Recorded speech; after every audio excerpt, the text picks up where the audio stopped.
आबुआ दिसोम आबुआ बीर आबुआ दिसोम अभियान की शुरुआत आज हम करने जा रहे हैं। आज इसको लेकर पूरे राज्य के आप सभी कहेंगे कि महत्वपूर्ण व्यक्तियों का समूह यहां उपस्थित हुआ है। जिला के आप सभी उपायुक्त हैं, मंच पर राज्य के वरिष्ठतम पदाधिकारी हैं, आप सभी लोगों का हार्दिक अभिनंदन है।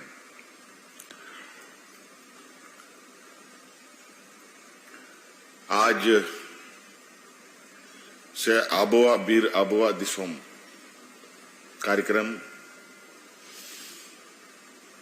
का अभियान हम लोग शुरुआत करेंगे।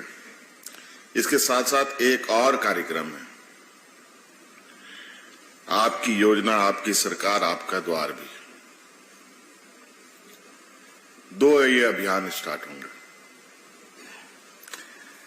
लेकिन इसमें मुख्य रूप से आबुआ बीर आबुआ दिसोम।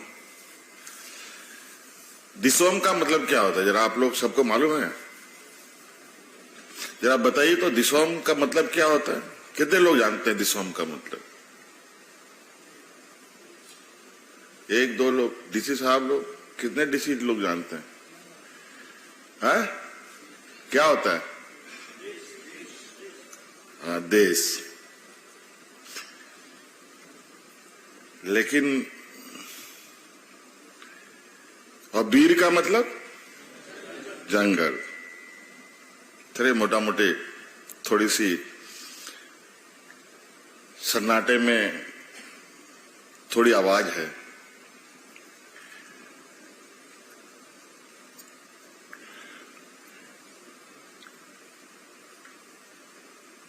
मैंने कई बार अपने पदाधिकारियों को कहा है कि ये राज्य थोड़ा सा और सब राज्यों से अलग इसकी संस्कृति है, शिष्टाचार है, सभ्यता है।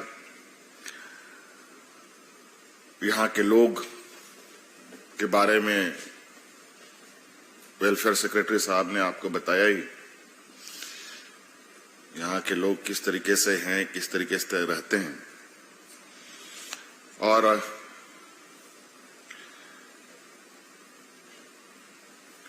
मुझे लगता है कि राज्य अलग होने के बाद जो सबसे पहले काम होना चाहिए वो अब शुरू हो रहा है। 30% के लगभग वन क्षेत्र हमारा राज्य में, और जंगल झाड़ मिलाकर के कह लें तो लगभग 50%।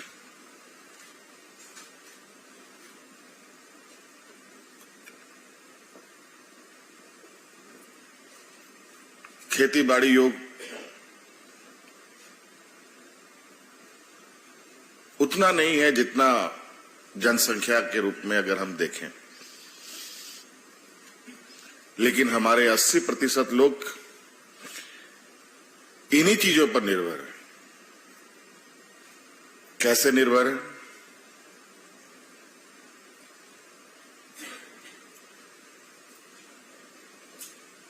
मात्र 20% लोग जो बाजार में शहरों में हैं, और बाकी सभी लोग खेती बाड़ी पर हैं, लेकिन जमीन तो है नहीं।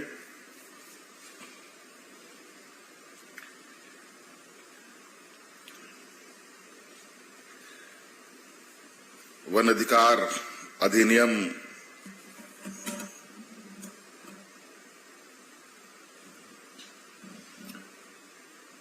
बने हुए कितने वर्षों हो गए, लेकिन मुख्य सचिव जी ने भी इस विषय को लेकर बहुत संक्षिप्त में बहुत क्रिस्पी बातें आपके समक्ष रख दी है। मुझे नहीं लगता है उन सब बातों को दोहराने की आवश्यकता है। मुझे लगता है कहीं ना कहीं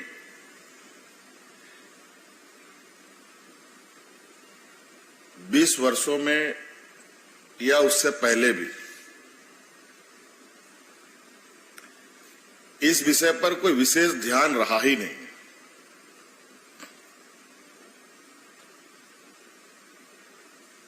ये लगता है सरकारी कार्य की व्यवस्था में ये कूड़े के ढेर पे रखा हुआ ये एक्ट था,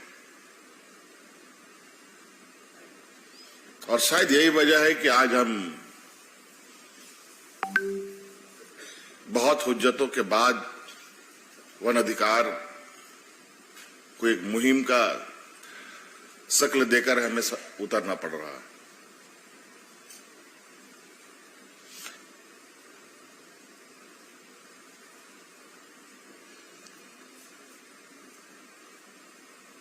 कई राज्यों ने तो, अगर आप दूसरे राज्यों को देखेंगे जहां पर आदिवासियों की भी बहुलता कम है, लेकिन वहां पर वन अधिकार के तहत पट्टों का वितरण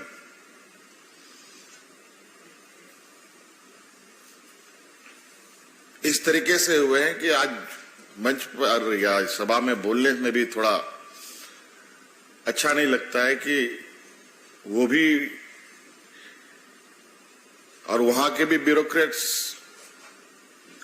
यहां भी हमारे ब्यूरोक्रेट्स, वहां भी आईएएस, आईपीएस, आईएफएस के लोग हैं, यहां भी हैं भरे पड़े। लेकिन ये काम करने में ये अंतर क्यों आता है?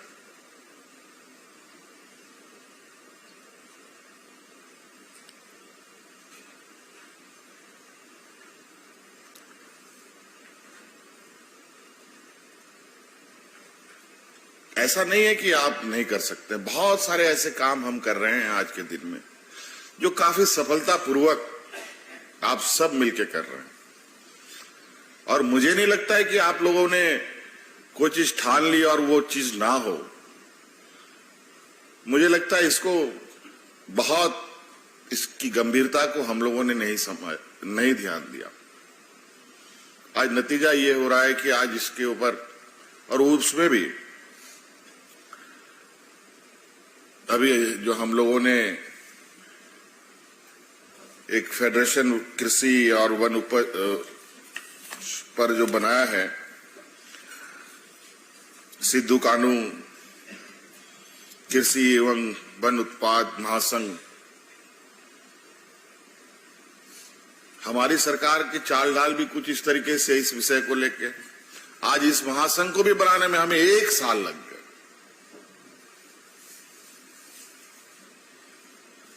ये स्थिति है। चलिए, लग रहा है इस मुहिम को खड़ा होने में लगता है कि इसका हम लोगों ने, अगर हम लोग और थोड़ी दिनों तक ध्यान नहीं दिए होते तो शायद इस राज्य में फॉरेस्ट राइट एक्ट के विषय के बारे में चर्चा करना ही बेकार था, और ना ही उस विषय पर हम लोगों को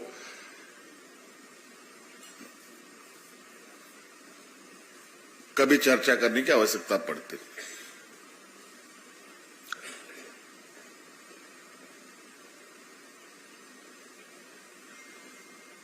आज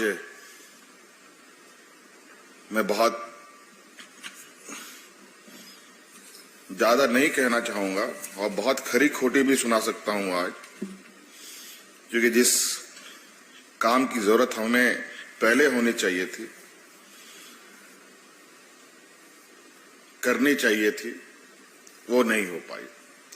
लेकिन इसी आशा विश्वास के साथ कि हमारे पदाधिकारी, मैंने पहले भी कहा कि आप में सक्षम है, आप कर सकते हैं और करते भी हैं, और ये हमारा विशेष फोकस इस योजना पर है। और आपको पता होना चाहिए और आपको आकलन भी करना चाहिए कि इस राज्य का भौगोलिक और इस राज्य के अंदर चल रहे विकास की गतिविधियां कितने एक दूसरे से परस्पर एक टकराव की स्थिति में आने वाला समय पैदा करेगा। आप सबको पता है कि इस राज्य में सबसे अधिक खनिज संपदाएं निकाली जाती हैं।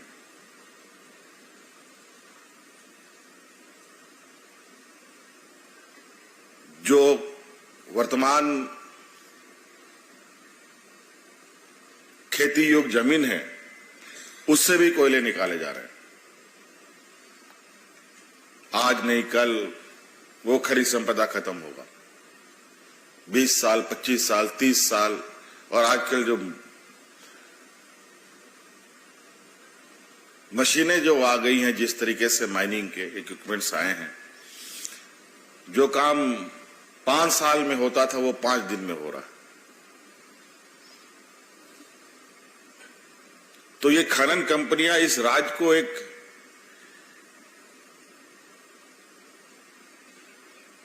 ऐसा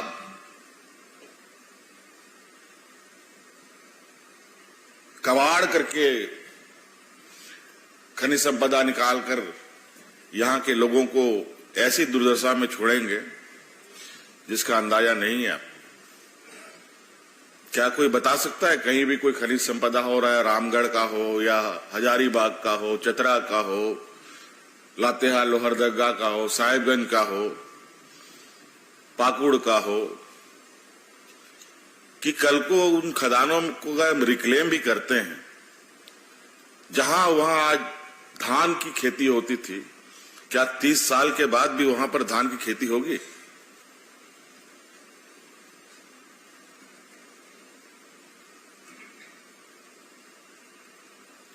तीस साल के बाद धान की खेती की तो बात छोड़िए, जो किसान आज विस्थापित हो रहा है वो किसान बचेगा कि नहीं बचेगा? 30 साल के बाद वो खेती करने लायक कोई रहेगा कि नहीं रहेगा? क्या उसका अगला जो आने वाला समय में हम उस जगह का उपयोग करेंगे? तो कहीं ना कहीं हमें, इसीलिए हम लोगों ने बिरसा हरित ग्राम योजना प्रारंभ किया है। रैयत की जमीनों में भी, गैर मौजूदा जमीनों में भी,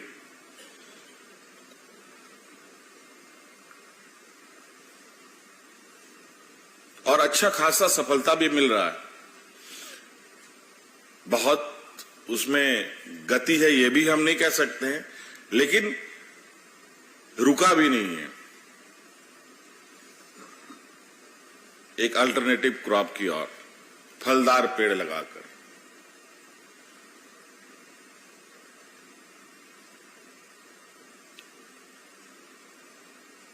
तो कई ऐसी चीजें हैं जो आपको अपने जिले के अंतर्गत हो रहे जो भी एक्टिविटीज है उसके अनुरूप वहां के लोगों को डाइवर्ट करना, वहां के लोगों को आच्छादित करना, उनको उस लायक बनाना, ये सभी डीसीज का काम है, सभी उपायुक्तों का ये जिम्मेवारी बनता है।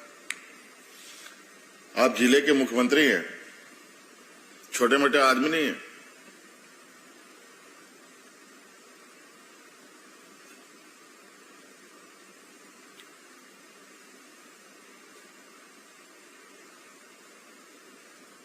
इसीलिए बिल्कुल इसका समय समय पर इसका रिव्यू भी बहुत तेजी से होगा और बहुत गहन रिव्यू की जाएंगी। इसलिए इस विषय को एकदम विशेष रूप से आपको ध्यान देते हुए काम करना है। आज लोग पर्यावरण की पर चर्चा कर रहे हैं। दिल्ली की हालत के बारे में सुन ही लिया आप लोगों ने। सारे स्कूल कॉलेज बंद हो गए ना। और आज जो समूह है यहां पर, जो समाज है, इस समाज का कोई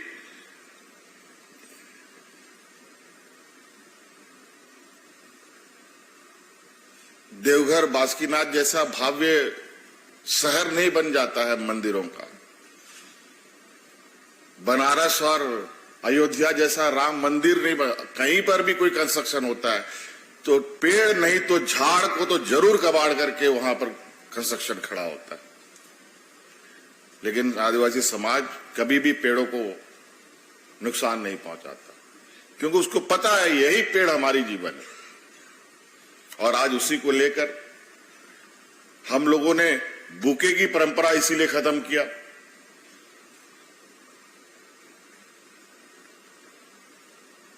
कि कम से कम जो पैसे बेवजह की चीजों पे खर्च हो, क्यों नहीं एक एक पेड़ लेकर के अपने अपने घरों पे लगाएं। अपने अपने जो भी पदाधिकारी हैं, आपको घर सभी डीसीस को बंगलोज मिले हुए हैं,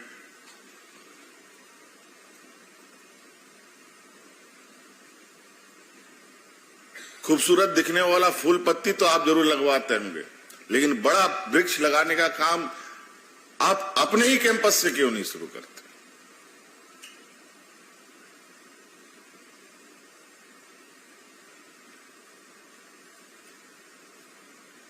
नहीं तो अगली बार से हम लोग इस योजना की ओर जाएंगे कि कोई पदाधिकारी वृक्ष लगाने के लिए तैयार नहीं है तो हम बंगलो क्यों दें?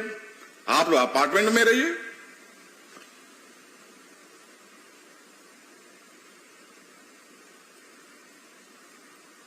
व्यक्तिगत जिम्मेवारी जब तक हम सुनिश्चित नहीं करेंगे और व्यक्तिगत अगले की नहीं, खुद की भी व्यक्तिगत जिम्मेवारी हम नहीं फिक्स करेंगे तो इस काम को आगे ले जाना बड़ा मुश्किल है।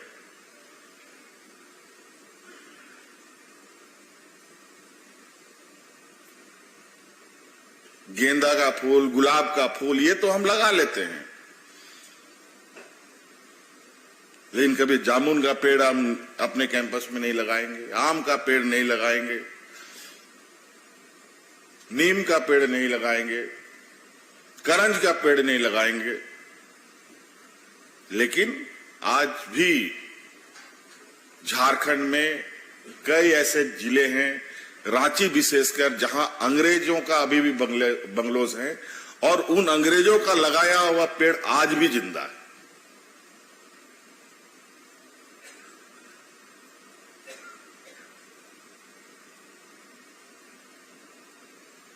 इसीलिए आप लोग थोड़ा प्रयास करें।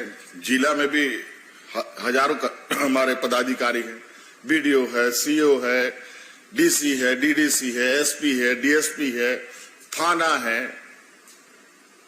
ब्लॉक है, सारा कुछ है। उन्हीं जगहों पर हम एक बार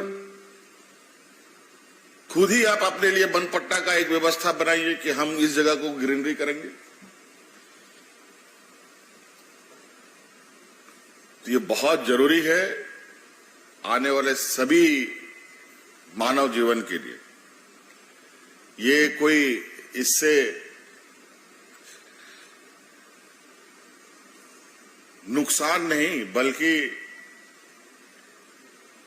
राज्य का संरक्षण होगा, इस भौगोलिक क्षेत्र का सुरक्षा बना रहेगा। नहीं तो एक तरफ तो लगा हुआ है लोग इसको कब्र बनाने में, तो उस कब्र से हम बचने के लिए हमारी इतनी बड़ी व्यवस्था काम कर रही है। और अभी पट्टा देने का इसका हम जब तक इसको सैचुरेट नहीं करें और इस चैलेंज के साथ अगर हम आगे नहीं बढ़ेंगे तो आने वाला समय में क्या होगा? कुछ लोग फिर जंगलों में घुस करके कुछ जमीनों को साफ करके उस पट्टे में दावेदारी करेंगे।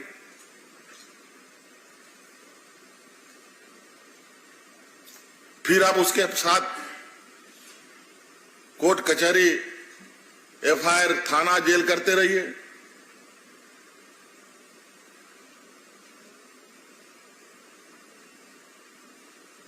अगर इसको हम एक मजबूत अभियान पकड़ करके चलकर सभी को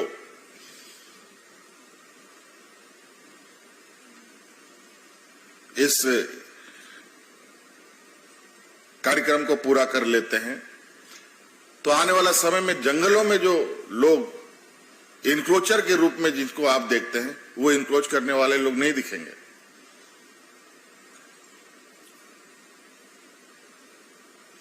नहीं तो ये परस्पर चलता रहेगा।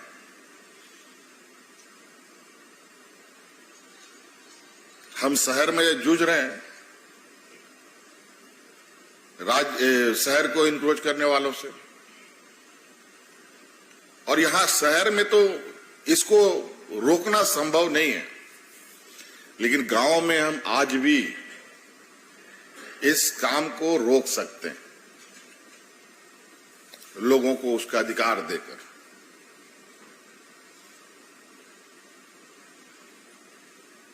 और अवेयरनेस की जहां तक की बात है, अवेयरनेस को लेकर के यहां के, मुझे लगता है आदिवासियों को, वनवासियों की कमी नहीं है, कमी है हम लोगों की इच्छा शक्ति में, हमारी कार्यशैली में। काम को लटकाने का तो हम लोगों के पास भरपूर उपाय है, लेकिन उसका रास्ता हम कैसे निकालें, इस पर करने में हमारी पसीने छूटने लगते हैं, पता नहीं क्यों। तो इसलिए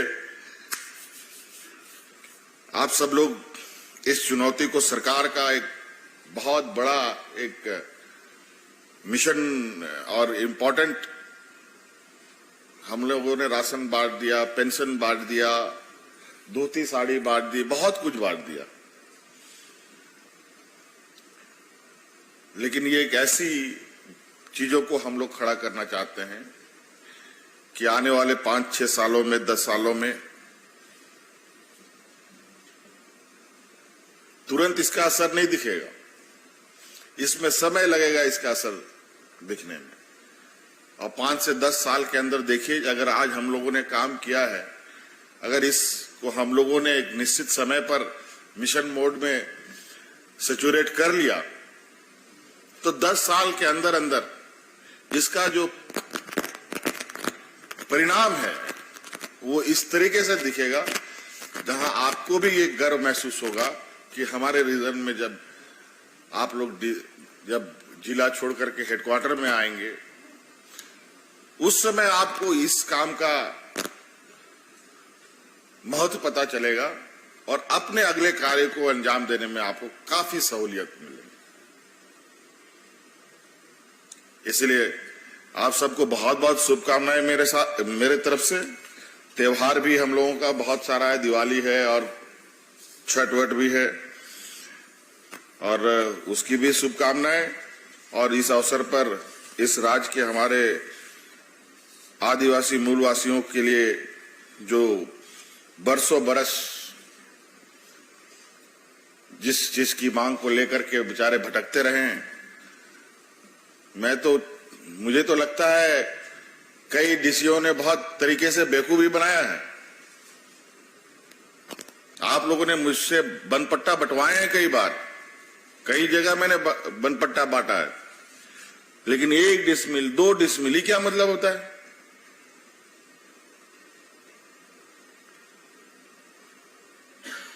मैं नाम नहीं लेना चाहूंगा, लेकिन ये चीजें नहीं हो आने वाला समय में।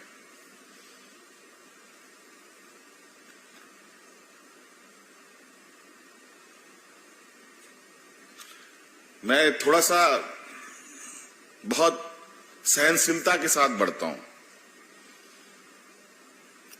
और यहां के कम्युनिटियों के साथ भी यही प्रॉब्लम है, काफी तकलीफ, काफी सहनशीलता। और इन आदिवासियों का एक इतिहास भी है, आप सबको थोड़ा सा आप लोग ध्यान दें तो अंग्रेजों ने आदिवासियों को कई राज्यों में अलग अलग जगहों पर अपने साथ माइग्रेट करके लेके गए थे।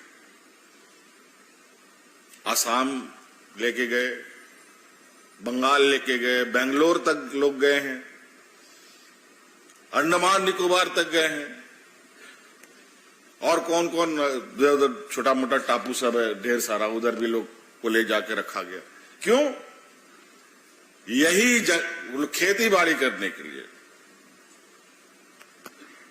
पेड़ पौधा लगाने के लिए, उन लोगों को कोई फैक्ट्री का मालिक बनाने के लिए नहीं, मजदूर के रूप में। और आज देखिए आप, हम लोग का जितना भी असम का हो, सिलीगुड़ी के क्षेत्र में चाय बागान हो, सब झारखंड के आदिवासी आपको मिलेंगे भरे पड़े। तो इनमें एक अपना ये भी है, इनहेरेंट क्वालिटी है, जो इन जंगलों को बचाने की क्षमता है। सब लोगों की बस की बात नहीं है जंगलों को बचाना, और खासकर तो फॉरेस्ट डिपार्टमेंट का। डीएफओ साहब, पीसीसीएफ साहब है यहाँ पर। मैं कुछ व्हाट्सएप मैंने तो देखा है तो मेरा तो रोंगटा खड़ा हो गया। लकड़ी चोरों का नहीं, लकड़ी डकैत उसको कह सकते हैं, चोर नहीं।